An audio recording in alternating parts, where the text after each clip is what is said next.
Fanatical are currently running a mystery egg bundle where each one egg contains one Steam key game, and I brought some, and the results are interesting, to say the least. I'm stuck in this bloody motel room. Okay, so first up, I got a roguelike game called Orbital Bullet, and this game is a bit of a strange one. It has no Metacritic score at all because it doesn't even have 4 critic reviews to meet the threshold. Anyway, this game features an interesting gimmick where the map is like a 360 circle that you constantly run around. Obviously, that means the orbital bit. The gimmick's fun for the first run or two, and after that, I just didn't really care anymore. I just wanted to have player freedom, like I was playing Risk of Rain 2 or Hades or something like that. I can see why the gameplay loop may be addictive for someone who likes this genre, but as someone who doesn't really delve into roguelike games at all, it just wasn't for me. I can appreciate that the soundtrack in this game though really suits the game and it really amps you up when you're playing. The game has some pretty cool features. The skill tree upgrades are pretty cool. You can do so many different things with your guns and your character on each run. It's pretty cool, but the game also is filled with a lot of bugs, and also at a high difficulty the game is just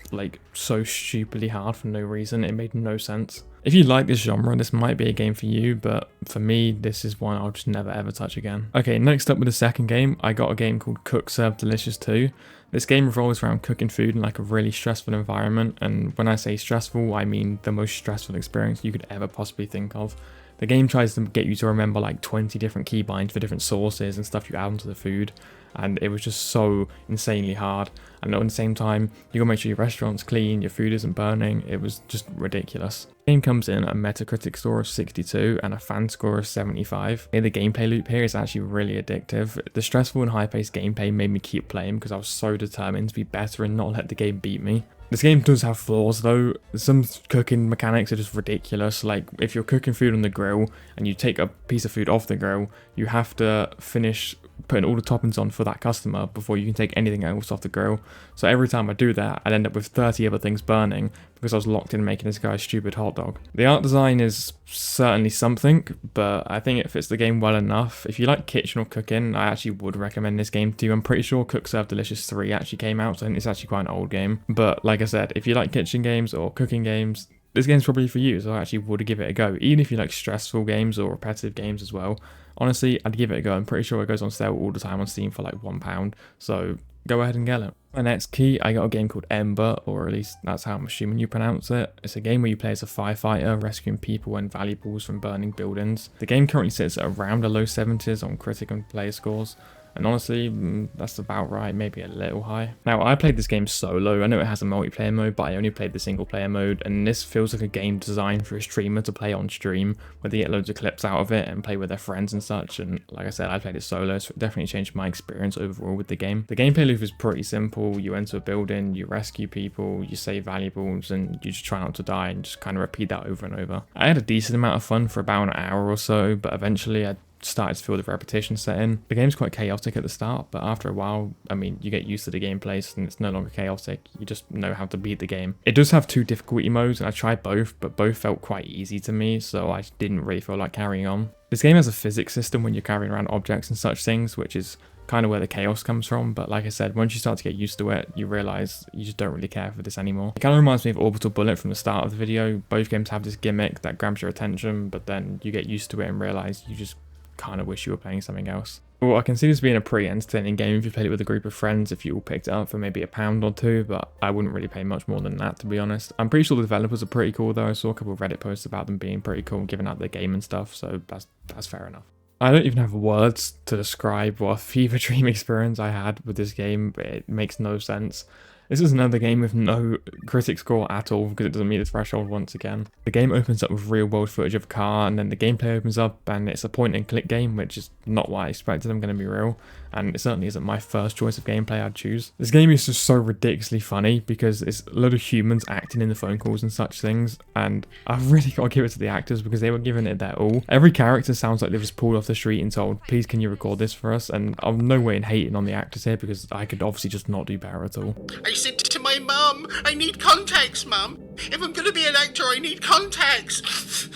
Phone call normally consisted of these weird eye level shots while they spoke. I'm not hating on the voice actors at all, but they were absolutely what made this game so funny and entertaining to play. This game has that really like old uncanny vibe of old PC games back in the day. Everything's so stiff and just not fun to use. The gameplay was so weird. I know it was a point and click game, but like the mechanics of getting through objects and obstacles was just so strange, and it was just getting on my nerves so much. Basically, I just don't like the gameplay at all, and I wouldn't have carried on for as long as I did if it wasn't for how hilarious I found every phone call. I need context, Mum. I'm pretty sure this game might be a sequel to a different Barrow Hill game, so that's probably my fault for not playing that. But overall, I probably wouldn't recommend this game unless you're a die-hard horror fan.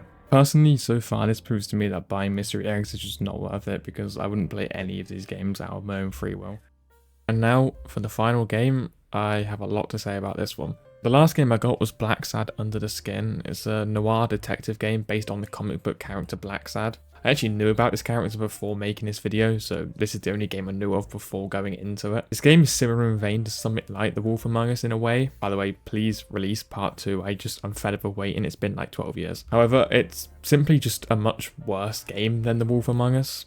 Now, I'm not saying they're both exactly similar, they just both are detective games that have choices, but I want to talk about what I don't like about this game. Firstly, the gameplay.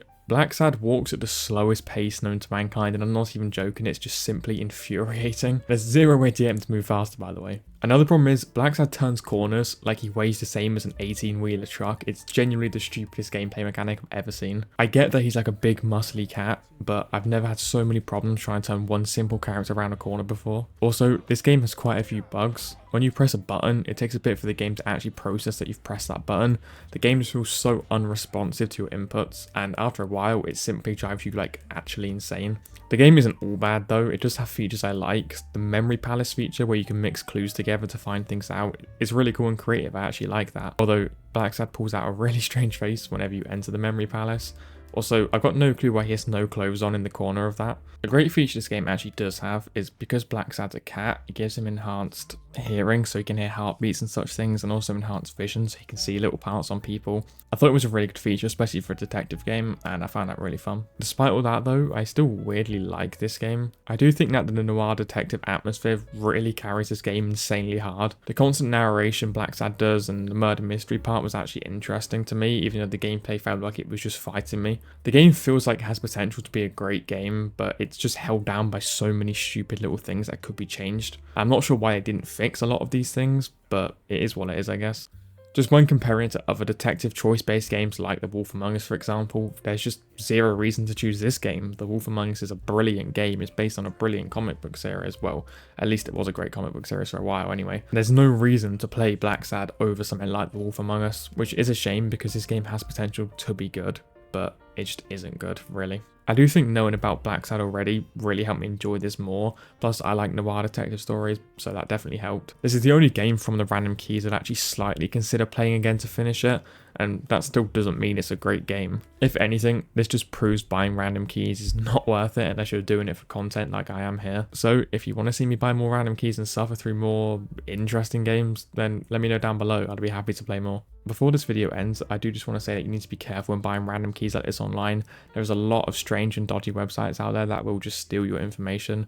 Please, please, please do research before you buy anywhere that seems not legit. If you want to make sure you're buying from a legit place, I'm pretty sure there's websites like Is There Any Deal that will only show you legit websites unless you filter it to show secondhand key websites. So yeah, please just be safe out there, people. It's not worth getting scammed over a couple of random games that are probably shit anyway.